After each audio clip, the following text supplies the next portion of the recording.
Hello children, good morning. मैं आपकी हिंदी की टीचर रोशन और आज हम हिंदी व्याकरण में पार्ट 3 शुरू करने जा रहे हैं जिसका शीर्षक है मात्राएं। तो चलिए शुरू करते हैं। अध्याय नंबर 3, मात्राएं।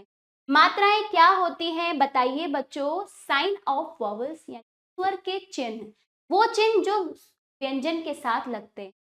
स्वर सीधे सीधी व्यंजन की सहायता नहीं करते, अपनी मात्रा के रूप में व्यंजन को अपनी अपनी ध्वनि अपनी आवाजें देते हैं ताकि उनका सही से उच्चारण हो। बताया था व्यंजन का उच्चारण स्वर की सहायता से होते हैं। स्वर दो प्रकार के होते हैं, एक तो छुपे हुए अ के रूप में व्यंजन में जाके मिल जाते हैं, दूसरा मात्रा के रूप में व्यंजन के साथ लगते हैं। तो यही हम सीखेंगे, अलग अलग स्वर की अलग अलग मात्राएं। चलिए अब अजी क व्यंजन के साथ स्वर मिलाकर पढ़िए। चलिए पढ़िए मेरे साथ। हलन क प्लस अ, क। हलन का प्लस आ, का। हलन का प्लस ई, ई। हलन का प्लस ई। हलन का प्लस उ, कु। हलन का प्लस उ, कु। हलन का प्लस री, क्री। हलन का प्लस ए, के। हलन का प्लस आय, कै। हलन का प्लस ओ, को। हलन का प्लस औ, कौ। तो बच्चों यहाँ पर तो देखो खुलकर लिखा गया है, क्योंकि यहाँ पर वर्णों को अलग लिखा है तो आप बिल्कुल स्वर का मूल रूप लिखेंगे, ना कि मात्रा में। यही अगर आप शब्द में स्वर को व्यंजन के साथ लिखेंगे तो वर्ण के रूप में ना होकर मात्रा के रूप में लिखेंगे। कैसे लिखेंगे हम आगे पाठ में सीखते हैं। चलिए, जब स्वर अपनी आवाज व्यंजनों को देते हैं तो अपना रूप बदल लेते हैं मात्रा के रूप में। ठीक है, सभी स्वरों का अपना अपना एक चिन्ह मात्रा कहलाता है। तो सभी स्वरों का अपना अलग अलग चिन्ह है, वो व्यंजन के साथ मात्रा के रूप में दिखाई देते हैं। वही चिन्ह आपकी मात्रा है। बच्चों, आ की मात्रा नहीं होती, ये सभी व्यंजन के साथ जुड़ा रहता है। इसके अलावा बाकी सभी स्वरों की मात्राएं होती हैं। तो आ तो आपको दिखाई नहीं देगा। इसका सबूत सीधा यह है, अगर हलंत में है तो आ नहीं है। हलंत के अव्यंजन के नीचे यदि हलंत नहीं है तो उसमें समझो आ स्वर मिला है। ठीक है, तो बच्चों ये बात मैं आपको बार बार समझा रही हूँ। आशा करती हूँ ये बात आपने अब तक बहुत अच्छे से समझ ली होगी। और बाकी अ स्वर को छोड़ के बाकी स्वर की अपने चिन्ह, अपनी पहचान होती है जो व्यंजन के साथ लगते हैं। आइए सभी स्वर व उनकी मात्रा जाने। जैसे यहाँ पर स्वर दिए गए हैं अ आ इ उ ऊ री, और फिर उनकी मात्रा, स्वर की मात्रा व्यंजन के साथ किस प्रकार लगती है यह दिया गया है। फिर उसका शब्द भी दिया गया है, फिर चित्र भी दिया गया है। पहले देखिए अ, आपका स्वर है, कोई मात्रा नहीं होती। इस तरह आ जो है तोड़ने पर तो इस तरह आ जाएगा, जुड़ने पर यह इस तरह व्यंजन में मिल जाएगा। अब इस तरह जग बना और चित्र के रूप में यह हमने देखा। बड़ा आ की मात्रा एक डंडे के रूप में होती है, खड़ा डंडा। ठीक है, तो इस तरह आपका देखिए व्यंजन के साथ आ का डंडा मिलकर इस तरह बना, और आ को यदि हटा दिया जाए तो आपका जो व्यंजन है हलंत में आ जाएगा। अब इस तरह से जा से जाला बना और इसका चित्र। छोटी ई की मात्रा आपकी इस प्रकार होती है, उल्टी तरफ लगती है। ठीक है, बाई तरफ। ठीक, इस तरह बाई तरफ उसकी मात्रा लगी, जी हो गया, तोड़ने पर इस तरह निकल आएगी और जी से बना जिराफ। चित्र देख लीजिए। बड़ी ई, बड़ी की मात्रा सीधी तरफ दाईं तरफ होती है और मात्रा इस प्रकार व्यंजन पर लगी, तोड़ने पर व्यंजन ई से अलग होता है इस प्रकार, और जी से बना जीभ। चित्र देख लीजिए। ऐसे ही छोटा ऊ की पूंछ ऊपर होती है, इस तरह ऊपर की तरफ जाती है, और इस तरह व्यंजन में ऊ लगा, व्यंजन को व्यंजन से ऊ हटाने पर इस प्रकार तोड़ा जाता है। ध्यान रखें क्योंकि आपको तोड़कर भी लिखना आना चाहिए, तो ये सब चीजें एक एक चीज पे ध्यान दीजिए बच्चों। और जू से बना जुराब। चित्र देख लीजिए। बड़ा ऊ पूंछ नीचे जाएगी, जू तोड़ने पर इस तरह आ जाएगा। जा से ऊ को अलग किया तो जू से जूता। चित्र देखिए। री में इस प्रकार गोल होता है, नीचे की तरफ लगती है री की मात्रा। माँ से, माँ के नीचे इस प्रकार लगेगी री की मात्रा, री स्वर की मात्रा इस प्रकार लगेगी। अब इसको अलग करेंगे तो हलंत माँ प्लस री, और मृ से मृग। चित्र मृग। तो बच्चों जो शब्द बना है उसका चित्र भी दिया गया है। ऐसे ही ए देखिए, ए की जो मात्रा होती है इस प्रकार होती है, प्रत्येक व्यंजन के ऊपर लगती है। देखिए इस प्रकार लगती है ऊपर। अलग किया, ज से ए को अलग किया। ठीक, तो बना जेवर। चित्र देखिए। ऐसी आय, आय में दो मात्रा लगती है प्रत्येक व्यंजन के ऊपर। आय की दो मात्रा लगती हैं इस प्रकार। देखो मूल रूप में जो अय है वो एक मात्रा में होगा, लेकिन व्यंजन के साथ दो मात्रा लगेगी। अलग करेंगे तो इस तरह निकल आएगा जय, जय से बना जैविक चित्र, देखिए। ठीक है, ऐसे ही ओ में एक डंडा एक मात्रा, जैसे देखिए जो, फिर जो को अलग किया, इस प्रकार निकल आया जो से बना जोकर चित्र, देखिए। ऐसे ही औ में एक डंडा दो मात्रा, और जा में अगर ओ लगाएं तो इस प्रकार लगेगा मात्रा के रूप में, और अलग करेंगे तो जा से ओ अलग हो जाएगा और जौ से जौहरी।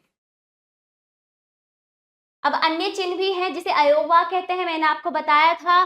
ठीक है, अब पिछली कक्षा में वर्ण के बारे में अब मैंने आपको अवयव व अंग और आहा जो होता है आपके अयोग व होते हैं। चंद्र बिंदु भी आपका क्या होता है, अनुनासिक होता है। चंद्र बिंदु आपको अनुनासिक, इसका उच्चारण नाक और मुख से होता है, और अंग का उच्चारण आपका केवल नाक से अधिक होता है। ठीक है, छोटी छोटी बातें। अंग का उच्चारण नाक से अधिक होता है। जब आप कोई शब्द का उच्चारण करें, नाक पे हाथ रखिए, जैसे पंखा, मुख पूरा नहीं खुला फिर भी उच्चारण हो गया पंखा। ठीक, और यदि चंद्र बिंदु की बात आ जाए तो इसका उच्चारण करते समय आपको मुख भी खोलना पड़ेगा, सांप, सांप, दोनों में यह अंतर है, ध्यान रखिएगा। अब आ जाइए, देखो अंकी में अंकी बिंदी होती है, प्रत्येक व्यंजन के ऊपर यदि अंकी बिंदी लगती है तो उसका उच्चारण पंखा हो जाता है। अलग करेंगे तो अंका, अंक प से अलग हो जाएगा, तो इस प्रकार टूटने पर बाहर निकल आएगा। ऐसे ही देखिए, इसे कहते हैं चंद्र बिंदु, चांद पे बिंदु की समान। सा पे चंद्र बिंदु लगा, सा, ठीक है, अलग किया इस तरह से आ जाएगा, और इससे बना शब्द सांप, ये रहा सांप। अब देखिए आहा, आहा में जी दो बिंदु होते हैं, इसका उच्चारण हा, मतलब जहां ये बिंदु जिस भी वर्ण के बराबर में लगेंगे वहां पर हा का उच्चारण होता है। जैसे तह, तह, तह अलग करने पर ऐसे होगा, जोड़ने पर ऐसे होगा, जैसे प्रातः। ठीक, अब आगे आ जाइए, विदेशी चिन्ह। विदेशी चिन्ह का अ देखिए, अंग्रेजी, अंग्रेजी ध्वनि है ये। जैसे डा पे अ चढ़ गया, डा, डा, डा। ड से अ को अलग कर दिया तो इस तरह से आएगा, जैसे डॉ से बना डॉल, डॉ से बना डॉल। ठीक है, चलिए ये भी जानिए, अंग और चंद्र बिंदु के चिन्ह व्यंजन के ऊपर लगाए जाते हैं, जैसे पंखा, लहंगा आदि। ऊ और छोटा ऊ और बड़ा ऊ की मात्रा रा के बीच में आती है। देखो छोटा ऊ बड़े ऊ की मात्रा प्रत्येक व्यंजन के नीचे आती, केवल रा व्यंजन ऐसा है जिसके पेट में या बीच में आती है। ठीक है, नीचे नहीं। ठीक है, लेकिन दोनों मात्राओं के रूप में थोड़ा अंतर है। जैसे देखिए, छोटे ऊ में जो रा के बीच में ऊ की मात्रा केवल ऐसे आएगी और बड़े ऊ में गोल घूम जाएगी, देखिए अंतर है। या तो गोल है ये बड़ा ऊ है, और गोल नहीं है तो छोटा ऊ है। और इससे बने देखिए, हलंत रा प्लस ऊ क्या हुआ, रू, रोई रुपया। हलंत रा प्लस ऊ, रू, रूठना, रूखा। बड़े बड़े को जो बड़ा जो होता है उसको थोड़ा खींचना पड़ता है, जो छोटा उसे जल्दी बोलिए, यही अंतर है। अगला देखिए, अ, आ और ओ के बीच की आवाज है। जो अ है, मैंने आपको पिछले अध्याय में पढ़ाया था, जो अ है अंग्रेजी आवाज, जो अंग्रेजी ध्वनि है अ, ये ओ और आ के बीच की ध्वनि है। आशा करती हूँ यहाँ तक आपने समझा होगा। हमने सीखा, पहला, स्वरों के ध्वनि चिन्ह मात्रा कहलाते हैं। स्वर जो होते हैं व्यंजन के साथ जिन चिन्हों के रूप में लगते हैं उन्हें मात्रा कहते हैं। हर स्वर की मात्रा का एक निश्चित चिन्ह होता है। स्वर व्यंजन को अपनी आवाज मात्रा के रूप में देते हैं। आ स्वर की कोई मात्रा नहीं होती। ऊ, छोटा ऊ और बड़ा ऊ की मात्रा रा के बीच में लगते हैं। जैसे छोटे ऊ की मात्रा जो होती है गोल नहीं होती, और बड़े ऊ की मात्रा गोल होती है। देखिए, ये आपकी छोटे ऊ की मात्रा रा में इस प्रकार लगती है, और बड़े ऊ की मात्रा, दोनों में अंतर है।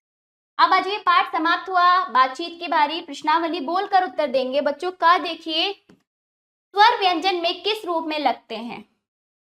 हाँ, सभी व्यंजनों में कौन कौन सा स्वर छुपा होता है? ग देखिए, ये जो मात्रा है किस स्वर की मात्रा है, यह आप स्वयं बताएंगे बोलकर। लिखित अभ्यास, पहला, सही उत्तर पर सही का चिन्ह लगाइए। क बताइए, स्वर के बदले हुए रूप को क्या कहते हैं? मात्रा कहते हैं।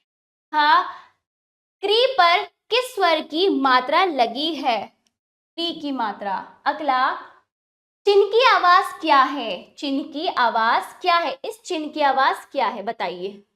इस चिन्ह की आवाज अ है। ठीक, और अ जो होती है आ और ओ के बीच की होती है। तीसरा अभ्यास अजय, सही वाक्य के सामने सही तथा गलत वाक्य के सामने गलत का चिन्ह लगाइए। बताइए क, ये बताइए ये जो आपका चिन्ह है ये है ओ की मात्रा है, ये जो डंडे के रूप में है ये ओ की मात्रा है, ये बात सही है या गलत? गलत। आगे, सा के साथ ऊ तथा ऊ की मात्रा बीच में लगती है, गलत। अगला, आ की कोई मात्रा नहीं होती, बताइए नहीं होती, हाँ बिल्कुल सही। ठीक। घ देखिए अंकी बिंदु और चंद्र बिंदु वर्ण के ऊपर लगाए जाते हैं, सही। चलिए तीसरा अभ्यास अजय, नीचे दिए गए चित्रों के नाम मात्रा लगाकर पूरे कीजिए। तो बच्चों मात्रा लगाना है, लगाइए। घड़ ई, कौन सी ई? दाई तरफ वाली बड़ी ई, घड़ी। ठीक। अब देखिए चित्र देखिए, यह है पपीता, पपी बड़ी ई ता, पपीता, आ की मात्रा भी आएगी। ठीक है। अब ये देखिए बैल, बैल। ठीक। चलिए आगे, ये है पेड़, पे की मात्रा डे, पेड़। लापे की मात्रा लो, कापे बड़ी की मात्रा की, लो की। ऐसे ही यह है तितली, तापे छोटी ती, छोटी आएगा, खींचा जाएगा तो बड़ी, जल्दी बोला जाएगा छोटी, तितली। तो बच्चों आपको वो चिन्हों की पहचान करनी जरूरी है, कौन सी मात्रा किस तरफ है, दाईं तरफ है, बाईं तरफ है, ऊपर है, नीचे है, इन सभी बातों का ध्यान रखना है, तभी आप मात्रा का सही प्रयोग कर पाएंगे। चौथा अभ्यास आ जाइए, रा पे छोटा ऊ व रा पे बड़ा ऊ से बने शब्द अलग अलग करके लिखिए।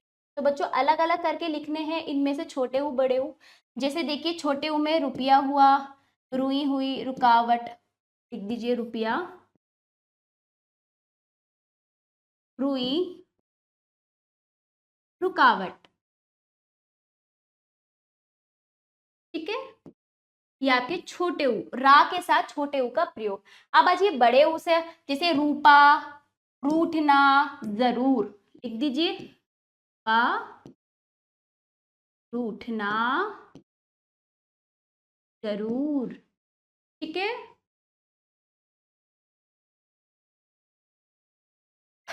समझ आया इतना? चलिए यह अभ्यास पूरा हुआ। क्रियाकलाप आपको स्वयं करने हैं। रिक्त स्थान पर ई की मात्रा लगाइए और फिर जोर से पढ़िए। आपको ई की मात्रा लगाकर जोर से उच्चारण करना है। पाठ समाप्त हुआ। आशा करती हूँ यह पाठ आपको समझ आया होगा। अभ्यास आप जरूर कीजिएगा। मिलते हैं अगले पाठ में। खुश रहिएगा। धन्यवाद।